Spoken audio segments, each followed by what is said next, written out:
Go ahead, bro. So you said that we're not gonna have a final, but I mean we're gonna have a final, but it's gonna be like just like one of the regular exams. Is it gonna be like a save and continue type test? Nah, I'm gonna have to make it time, but on the day of the exam, it'll be open all day. So you need to make some time to sit down and take it, but it'll be because it'll be open all day, but it's not going to be a stop and start. If that makes sense. Because since it's going to be basically housed on Blackboard and not in person, you know, I understand sometimes it's unfortunate, but sometimes we have to work. Sometimes you might have a family emergency, what this, that, and the third. So I'm going to open it and leave it open, but once you start it, you're going to have to finish it. Where am I? Here. All right. That's a good question. All right. So I think we stopped here. The last thing we talked about was shapes of orbitals. Well, we were getting ready to talk about the shapes. Let me just recap a little bit about orbitals. And we talked about the fact that the orbitals are where electrons live, and there are 4 types, S, P, D, and F. We talked about the energy levels and the principal quantum number and how the orbitals kind of mirror each other. You can see here like the 2nd and 7th energy level are the same, just different in energy. And the 3rd and the 6th are the same, just different in energy. And the 4th and 5th are the same, just different in energy. So we're going to talk about how to write electron configurations today, but I gotta spend some time talking about the orbitals and how they're set up. So let's do that.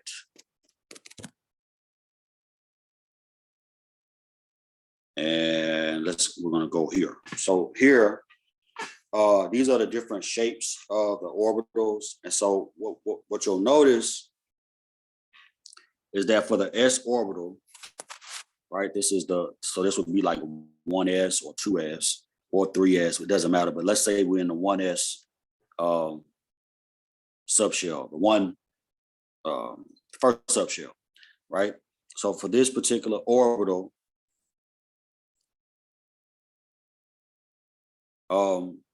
it can only hold 2 electrons, right? So for that orbital, it can hold 2 electrons. I want you to notice a couple of things. I'm gonna bring out some stuff.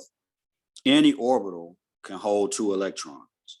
And keep in mind, an orbital is not real.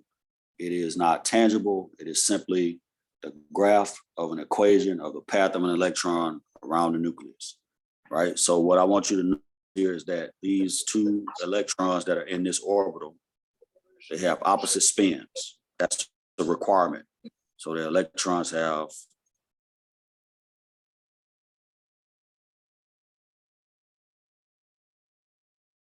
opposite spins. That's a requirement. One spin is going to be up, and the other one is going to be down.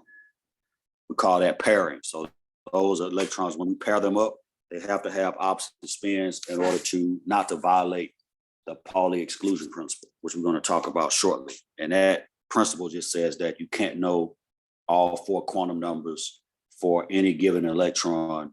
Let me take that back. I'm thinking about Heisenberg.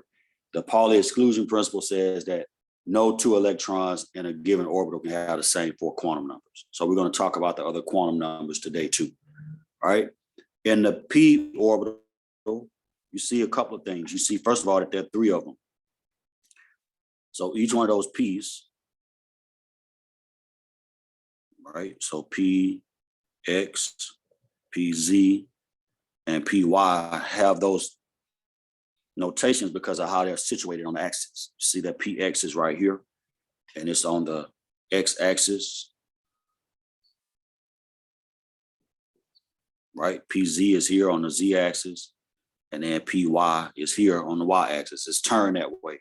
The shape of a p orbital is like what you call a dumbbell. So you have a lobe here, you have a lobe here, they're symmetrical and they're the exact same size.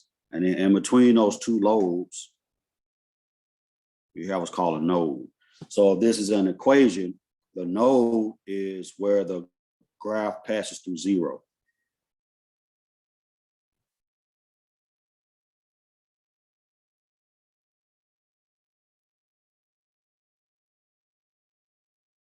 So that's why the graph of that particular equation for the p orbital passes through zero, and there is no electrons or electron density here. So no electrons can be here. They can be in the top lobe or the bottom lobe, but nothing can be at that node. And because this is an equation, like each lobe is going to have a sign, right? The positive sign means that it's on the positive side of the axis. The negative sign means it's on the negative side of the axis, right? So for p orbitals, we have three p's, px, py, and pz, and each one can hold 2 electrons. So we're gonna, and I'm gonna fill this in a specific way to make another point. So I'm gonna put an electron here, here, and here, all 3 pointed up. And then I'm gonna come back and I'm gonna put in the other 3, right? These 3 P's are equal to one another. So we call them degenerate orbitals.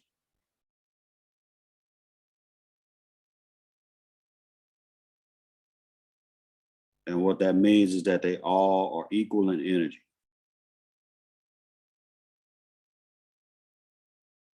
Right, so all of them are equal in energy, and the p orbitals, the 3 of them combined, can hold a total of 6 electrons.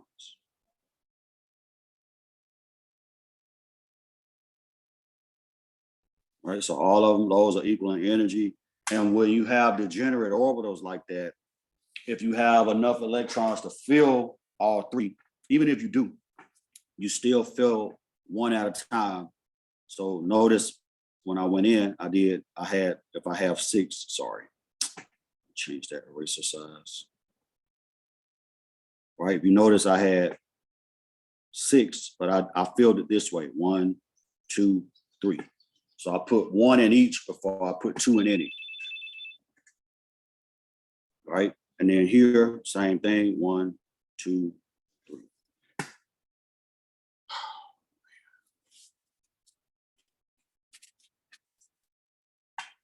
Right, so when we have the degenerate orbitals, that's what you have to do.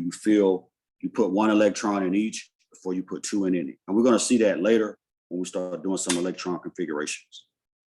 Right, for my d orbitals, right, notice there are 5 d orbitals. And these numbers down here, -1, 0, 1, -2, -1, 0. So we're gonna talk about that in a second. But if you notice, there are 5 d orbitals, right? And so that means that I have 5 orbitals here. And if each orbital is filled, then that means that I can have 10 electrons. So I'm going to do this 1, 2, 3, 4, 5, and then 1, 2, 3, 4, 5. So the d orbital can hold up to 10 electrons. And this will make sense when we look at the Bohr model and look at the different shells. So it can hold up to 10 electrons. The orbitals are, this is dz squared.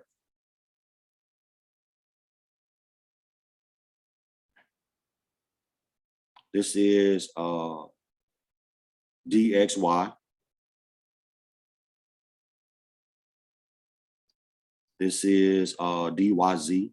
You can see it that the y-axis and the z-axis, that's where your, no, this is dxz, I'm sorry. You can see the x-axis and the z-axis are where your lobes are pointed. So that's dxz.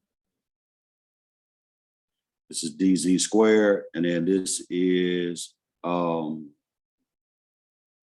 dyz.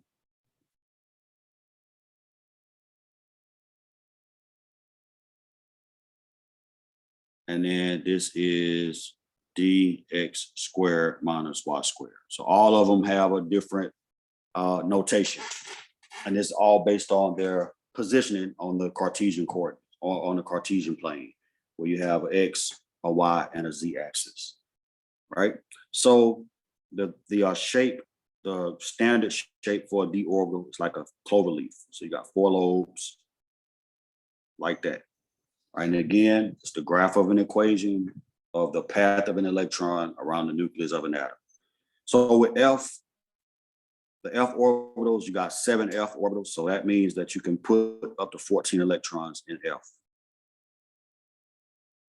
And I'm not going to go through the shapes or whatever, because I don't want to overcomplicate something that's already complicated, right? So this is here. So that's 1, 2, 3, 4, 5, 6, 7. And I'll come back, put the opposite spin in.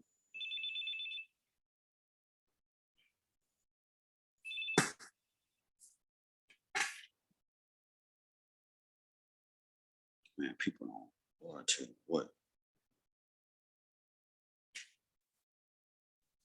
All right. So these are your 7 F. So the F orbitals can hold up to 14 electrons, right? So S can hold 2. Every orbital can hold 2, but with S, there's only 1. And so that's 2 electrons. With P, there's 3, so it can hold 6. With D, there's 5, so it can hold 10. And then with F, there are 7 F orbitals, and it can hold up to 14 electrons. So what does all of this mean, right? So let's take a look at a model right here.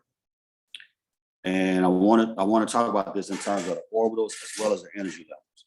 So let me go back up to here. Right, you can see in the first energy level is 1s. Second energy level is 2s and 2p. Third is 3s, 3p, and 3d, and so on and so forth. So when we look at the model here, in that first energy level, the only thing that's there is 1s, right? So that means that there's only 1 orbital there, so it can only hold 2 electrons, if that makes sense. When we go out to the next shell, which n, in this case, let me make that point, 2n here equals 1. In the next shell, n equals 2. So that means you're going to have a 2s and a 2p orbital. And if they're all the way full, what you'll notice is this.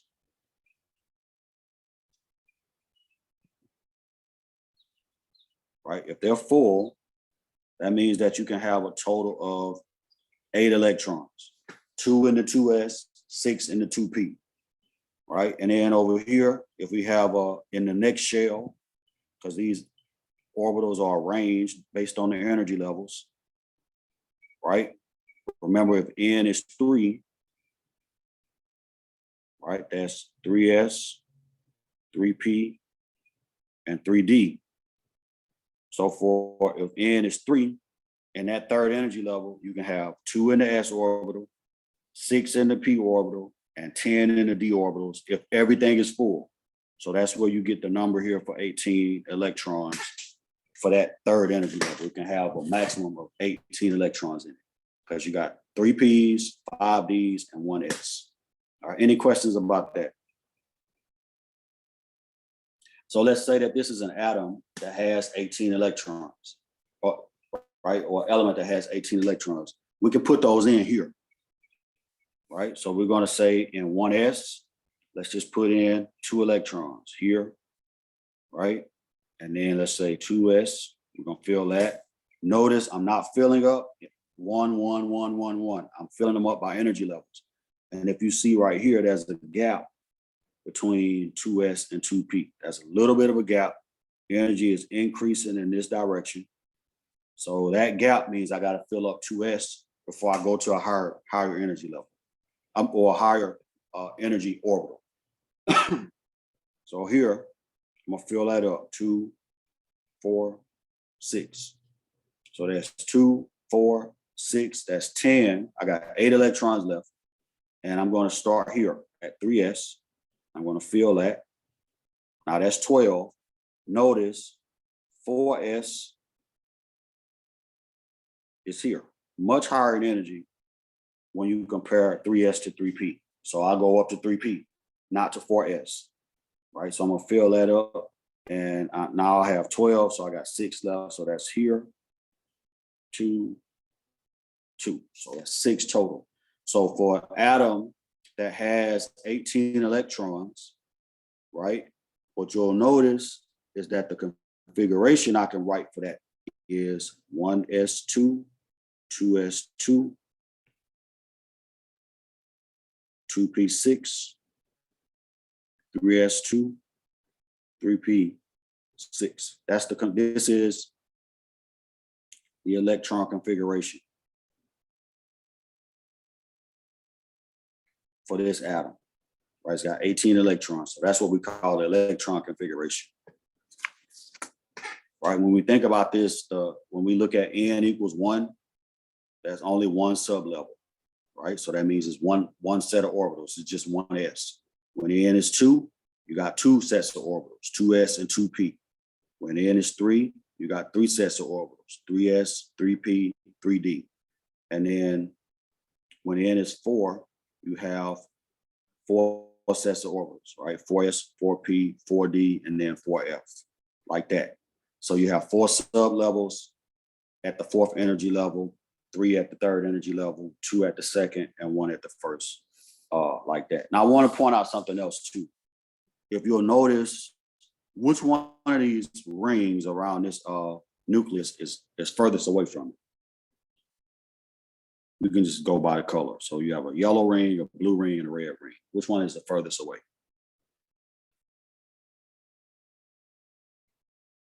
From the nucleus. If this is the nucleus right here.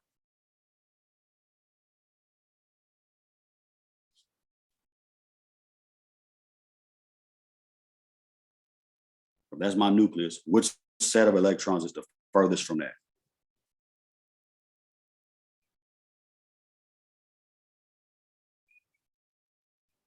If you put it in the chat, I can't see it. I'm on my iPad. You got to unmute.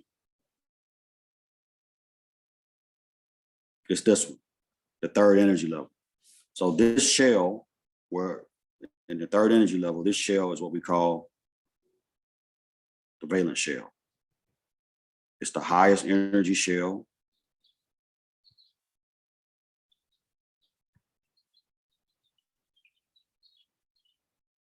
Right? It's the furthest away from the nucleus. And these electrons control the reactivity of that atom. Right? So when an atom reacts, it's not reacting through those lower level electrons because they're too low in energy. It always reacts through the high energy electrons that are furthest away from the nucleus. All right. So when we see the number before the orbital, I mentioned this earlier, that's our principal quantum number. That tells me the energy level. Right. There are other quantum numbers, right? And when we think about those, the electrons and the shells and all that stuff, there are 2 quantum numbers that matter, and the other 2 are a consequence of, well, one of the other 2 is a consequence of the second one. And then the third one is a given, right? So let's look at it, right? So if I have, we know what n is. We already talked about that. N is the principal quantum number that tells me the energy level, right? 1 through 7. The L is the angular quantum number, right? That's how the orbital, that's the shape of the orbital. So for an s orbital, L is going to be 0. And this number doesn't change. If it's a S, L is 0. If it's a P, L is 1. If it's a D, L is 2. If it's a F, L is 3. It's that simple. Whatever the orbital is, the L number value never changes. It's either going to be 0, 1, 2, or 3.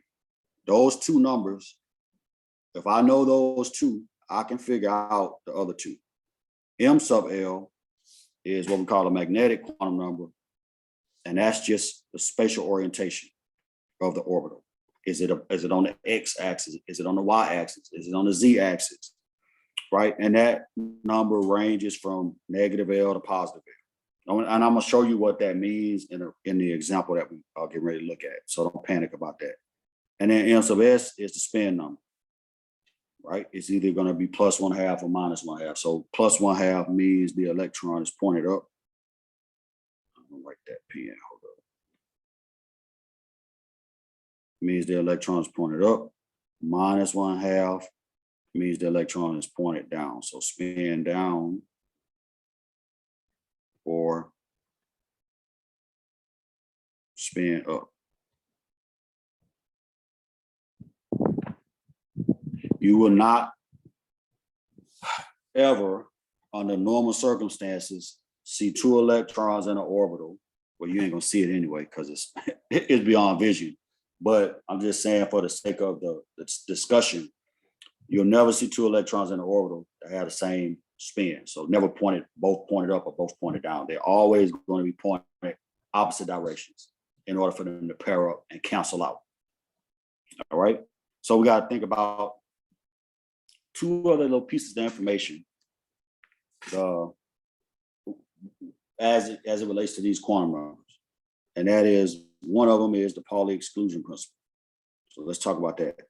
What that says is what we said a second ago. It's just now you have a definition for it. No 2 electrons in a given orbital will have the same 4 quantum numbers. The spin number alone ensures that you're going to have 4 different quantum numbers for each electron in every orbital. All right. And then Hund's rule, which we're going to apply in a few minutes when we start building these electron configurations, says that if you have degenerate or same energy orbitals, remember that term, degenerate, it doesn't mean a bad person. It just means same energy.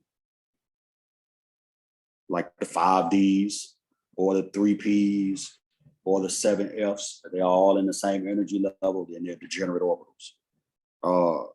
If they have the same energy, you have to fill the same energy orbitals first, right? If they all have the same energy. So the way I like to say this is I put 1 in each before I put 2 in any, right? It's kind of like if you got a house full of kids, kind of like me at this point.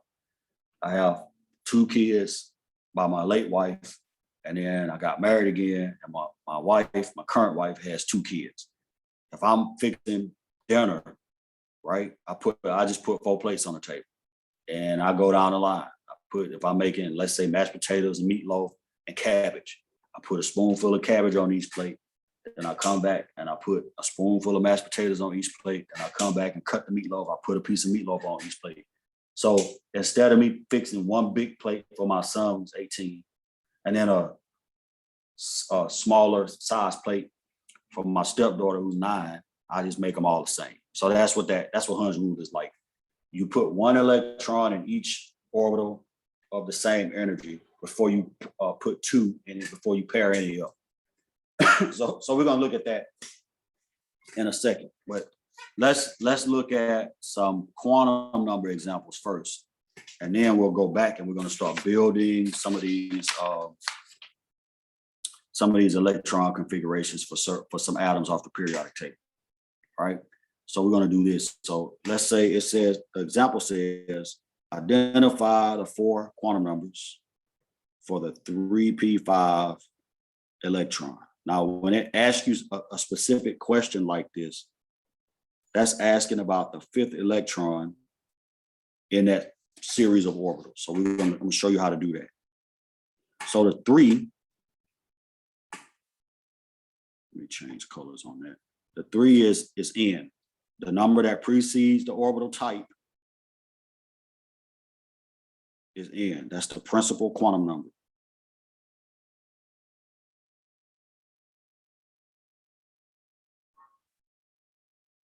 Right? Notice this is a 3p orbital. So the p means that L is going to be 1. Right? Because we know for a fact for L, it's 0 for S, 1 for P, 2 for D, and 3 for F.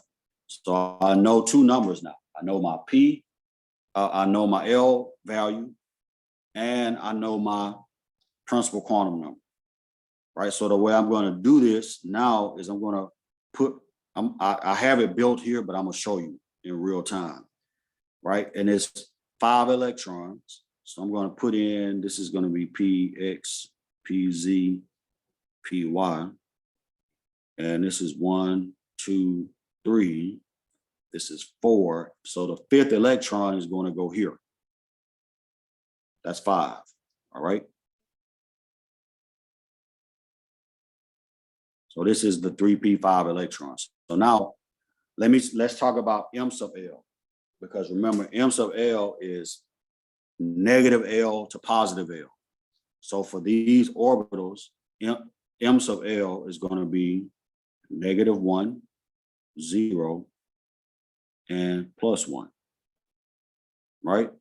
And then for the, so now we can look at that 5th orbital or that 5th electron and also figure out M sub S, which, because the arrow is pointed down, we're going to say that M sub S is -1/2. So the 4 quantum numbers for that 3p5 electron are these. N is 3, L is 1, M sub L is 0, right? Because you can see the 5th electron is in that middle orbital. Hello, Caleb. All right. And then M sub S is -1/2. Any questions about that? So L is 1. M is 3, N is 3, L is 1, M sub L. Let me make this cursive because I don't want you to think that's 1. Most of the time in the book, you'll see it's cursive. M sub L is 0 and M sub S is -1/2. Any questions about that? And again, if you know N and L, L allows you to determine what M sub L is going to be, because M sub L is just negative L to positive L. So if it's 5, there's no 5, but I'm just giving this as the arbitrary example. If it's 5, that means that it's going to be -5, -4, -3, -2, -1, 0, and then 1, 2, 3, 4, and 5 like that. And once you know that, you can figure out M sub L for any electron in a given set of orbitals, right? So that's how we apply the information about the quantum numbers to specific sets of electrons. Let's do another example, right? Again, it's asking for the 4d4 electron, identify the 4 quantum numbers. So we're gonna find N, we're going to find L, we're going to find M sub L and M sub S. All right, so let's build this out. So we know that with D, there are 5 orbitals. It's here, but I want to build it and show it to you in real time, right? We know that the principal quantum number right here, 4, means that N is what? 4. The number that precedes the orbital is the energy level or the principal quantum number. So it's in the 4th energy level. We know that because it's D, that L is equal to 1. I'm sorry, 2.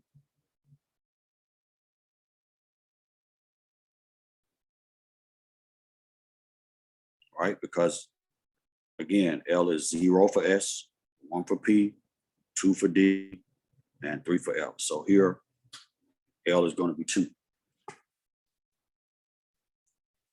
All right. So now it says I have 4 electrons, and so it's asking me about the 4th one.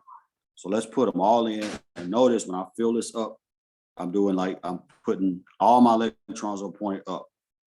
I don't turn the spin. I just point them all up. When I fill the degenerate shells, the first set of electrons I put in, when I'm distributing them, everything's pointed up, right? So this now is the 3d4 electron. So now And let's put the M sub L numbers in, right? So we know that L is 2. If we know L, we can determine M sub L, because that's going to start at, it's negative L, so -2, -1, 0, +1, +2. That's your angular quantum number. So it's the location of the orbital in space on that Cartesian plane. So now what is M sub L for that 3D4 electron?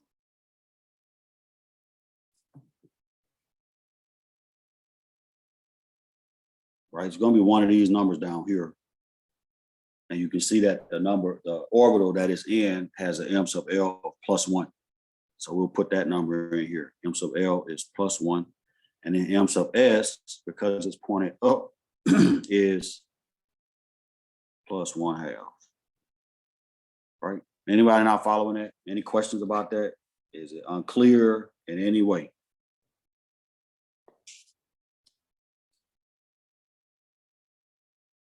All right, so that's the extent of the discussion for quantum numbers. You can, again, the quantum numbers are important because there's another principle that I haven't defined or shown or put on paper. It's the Heisenberg uncertainty principle. And what that says is that I can't know everything about an electron. In a nutshell, that's what that says. If I can't know, if I know its location, then I don't know its spin. Or if I know all the other quantum numbers, then I can't know its location, right? I don't know where it is in space. I just know the details about it, right? So with that being said, these quantum numbers are important because they all fall into that. They fall into the fact that with the Pauli exclusion principle, every electron has to have its own specific set of quantum numbers, but then it also falls into the uncertainty principle, because certain things I just cannot know about the nature of an electron as it orbits a nucleus. All right. So let's look at, let's apply this to some examples. And I need to copy these pages because this morning when I was doing this, I had an epiphany. So let me do this for right quick, and then we'll go through the examples. Come on, iPad.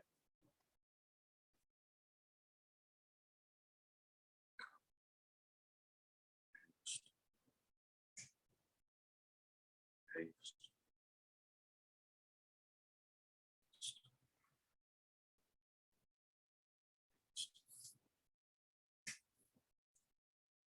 All right, if I need another one, I'll just paste it. This is sodium, calcium, carbon. All right, let me put one more in just for good measure. All right, so now we're going to look at how to build these electron configurations, right? So this is the application of all this information we know about shells and orbitals, P's and D's and F's and S's and all this stuff. The application is to build the electron configuration for a given atom. So we're going to start out with sodium. Somebody look at the periodic table and tell me where sodium is located. What group?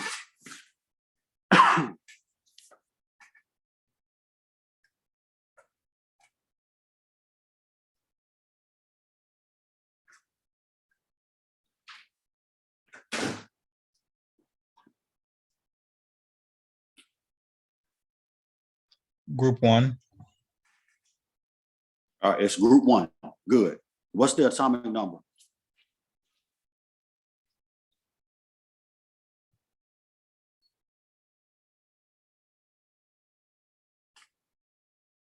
Not the atomic mass, but the atomic number for sodium.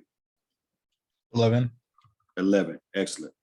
So this has an atomic number of 11. So that means it has 11, not H, come on, Russell, 11 protons and 11 electrons. All right, so now that I know that, I can build the electron configuration. because I got 11 electrons to distribute over these orbitals. So the way I'm going to do it is I'm going to fill up 1s first. Always start there, never above. You always start at 1s. So that's 2. Then I'm going to do 2s, fill that up. 2p, I'm going to fill that one. All right, so now that's total. That's a total of 10. And since there's 11 electrons, I need to hit 3s. Right. And one thing I need to point out, I know that in the description, when it gave the orbitals, the 3s, 3p, and 3d are all in the same energy level, but there's a specific phenomenon when you're filling these electron configurations out. There's a phenomenon called orbital penetration, where the 3d, which is up here, even though it's in the third energy level, if you notice, it's slightly higher than 4s, just a little bit. So when you're filling these in, I know it's the temptation is to fill all the 3s up, but when with the 4s and 3d orbitals, if they're involved, you always fill up 4s first.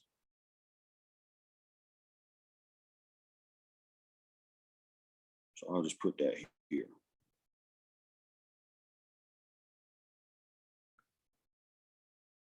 So you want to fill 4s before 3d. All right, that's if we come to a situation like that.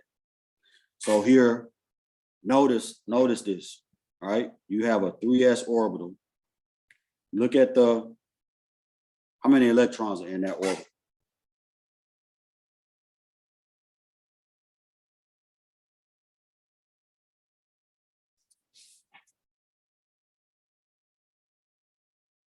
Just one, right? Was that right?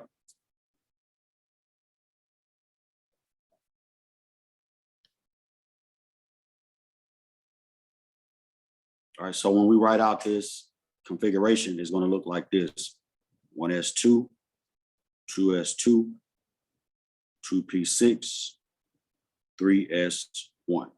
Now this is very important. That 3s1, notice the principal quantum number here is 3. That means that's the highest energy level. That's the highest shell for this atom or for this element, right? So what that means is that these are my valence electrons.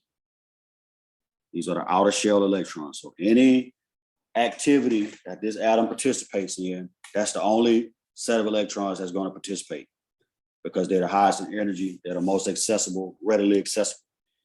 All right, that's going to control the chemistry. So sodium reacts how it reacts because it only has that one valence electron. So that one electron is going to control the reactivity.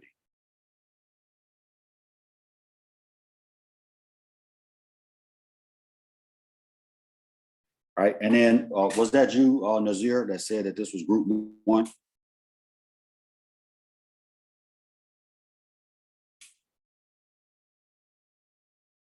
Right, so group 1 literally means that when you see the group number, that's telling you how many valence electrons that atom has.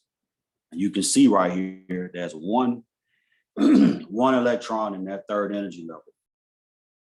So this is a group 1 element. All right, look at group 2. Let's do group 2 elements so I can drive this point home. All right, and let's do calcium.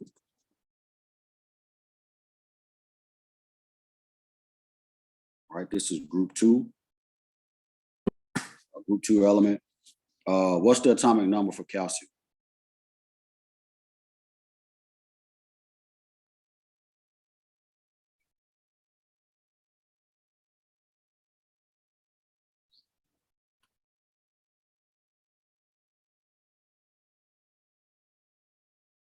Is it 20? Again, if you're putting it in the chat, I can't see it because I'm on my iPad. So if you're going to answer it, you have to unmute. So the atomic number is 20. That means you got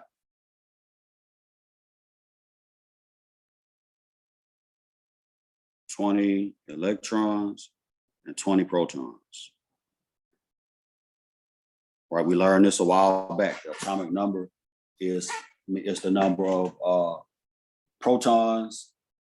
And if it's a neutral species, then that means the number of electrons has to match. All right. So we need to put in 20 electrons over here so we can write out the electron configuration. So let's do it. So that's 2. Didn't try to do that. That's 2. That's 4. We're going to do this. That's 10. We're going to do this. We're going to do this. That's 18. And then remember, 4s is, excuse me, lower in energy than 3D. So we're going to put 2 in 4s. Right. So the 4s orbital is the highest energy orbital. So that's what my valence electrons are going to be. So when I write this out, this is 1s2, 2s2, 2p6, 3s2, 3p6, 4s2, like that. All right. And there's a way to combine the orbitals to make them match the noble gases, but I don't want to do that right now because that might add a little bit more confusion already. So we can see right here, this is 4. So N is 4. That's my highest energy level. So these are my valence electrons, right? And since this is why it's a group 2 element, because you have 2 valence electrons. So the group number tells me the number of valence electrons. So if it's group 1, that means it has 1. If it's group 2, it has 2. And that's why when we were doing the compounds and building those compounds with the polyatomics, with calcium and with all of this stuff, calcium always made the same cation. It went from Ca 0 to Ca2 plus. And that's because those 2 electrons in that outer shell are the first electrons to go, right? When calcium is doing chemistry. So the valence shell controls the chemistry of the atom. Whatever's there, that's going to determine how the atom reacts, right? And if you remember, all of our calcium compounds that we made, like calcium sulfate, calcium nitrate, calcium whatever, calcium, the cation was always 2 plus. And that's because it's a group 2 element. It has 2 valence electrons that it can give away, right? All right. Let's do a couple more. Let's do chlorine. Somebody look on the periodic table and tell me what the atomic number is for chlorine.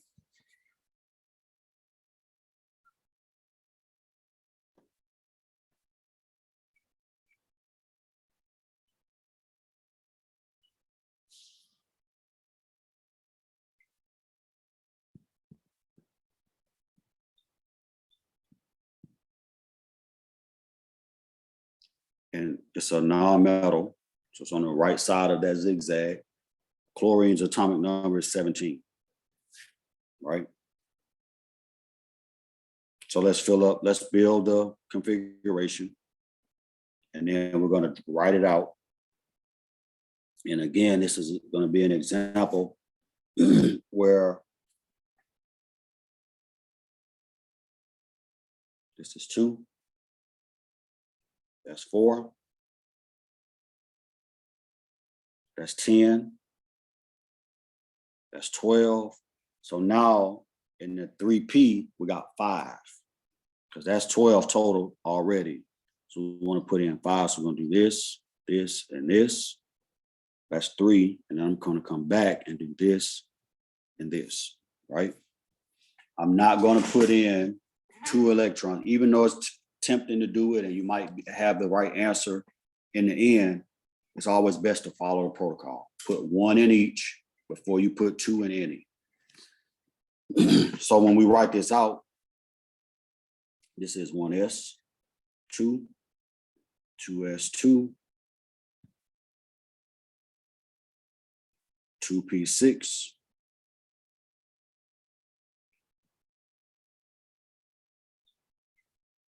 3s2, and then 3p5, right? So you can see now N is 3. That's the highest energy level. So these are my valence electrons. I have 7 valence electrons. And if you look on the periodic table, you'll see that chlorine is a group 7 element, right? What that means is that it has 7 electrons in its valence shell. A lot of times you'll see chlorine written like this, especially when we start doing Lewis structures, you're gonna see chlorine like that. And normally when you have an atom and you put its valence electrons in, if the valence electrons don't equal 8, then the atom is gonna either combine with some other atom to give itself 8 electrons and follow the octet rule. We're gonna talk about that Monday. Or in the case of non-metals, it'll just give electrons away and become a cation, right? All right, so when we think about, let's do one more. We got 1 minute left. Let's do carbon. Right, so we'll do carbon. Carbon has an atomic number of 6. So that means it has 6 protons and 6 electrons, right? So when we do carbon, let's put the electrons in. This is going to be 1s2, 2s2, and 2p2. Notice I did not take electrons from 2s and put them in 2p. I filled up 2s. In order to get an electron to go from 2s to 2p, that little energy gap right there costs something, right? And it's not free. So I would have to add some energy to that in order to excite that electron up. That little half a step, I'll have to excite it up, right? There's another phenomenon that or another thing I could do, which is a theory called hybridization. And what that means is that I can add those 2 sets of orbitals together and get hybrid orbitals. But in this case, we're going to leave it. So the electron configuration for carbon is 1s2, 2s2, 2p2. So you can see right here, carbon has 4 valence electrons, right? So when I write carbon, it looks like this. This controls the geometry of carbon, right? Carbon normally has a tetrahedral geometry.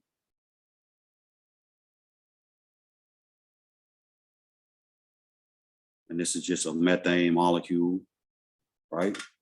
But carbon can also do lots of things, right? It can form all kinds of different bonds, covalent bonds, like double bonds, triple bonds.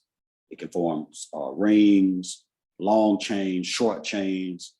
I mean, it's everywhere, and it can do anything. And that's the basis of organic, is studying carbon and how it reacts with other atoms. But carbon can be a cation, carbocation, right? If I have a carbon with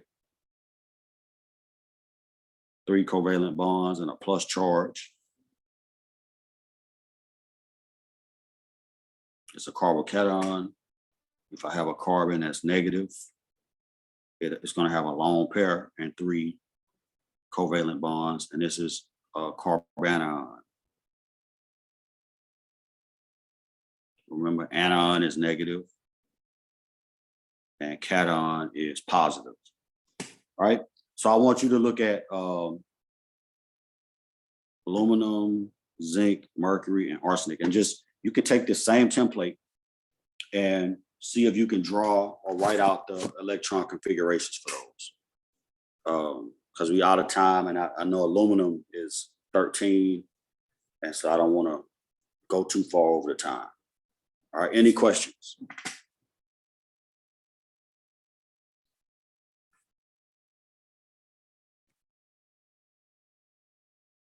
All right, if not, we're going to stop here. And I'm going to post this later. And yeah, I'll see you back. Come on. Is the final, is it save and continue like when we started? Can we go back and keep doing it, or once you start, do you have to finish the whole thing? I just answered that. Yeah, it's not. So this is I'm what we're gonna do. sorry. That's okay. That's okay. That's okay. You might have come in a little bit after I said it, but it's cool. So what we're gonna do is the final is not going to be a cumulative exam. It's going to be a 5th exam over the material that we covered this week. And it's going to be on the day of our final. And you're going to have to sit down and take it all at once. But it's going to be open all day. So I'm going to open it at like 8 in the morning and it won't close until midnight. So you got any time between 8 and midnight to take it. And once you start it, you're going to have to finish it. Thank you. No problem. No problem. All right. Any other questions? I have a question. Go ahead. So like in Blackboard, it still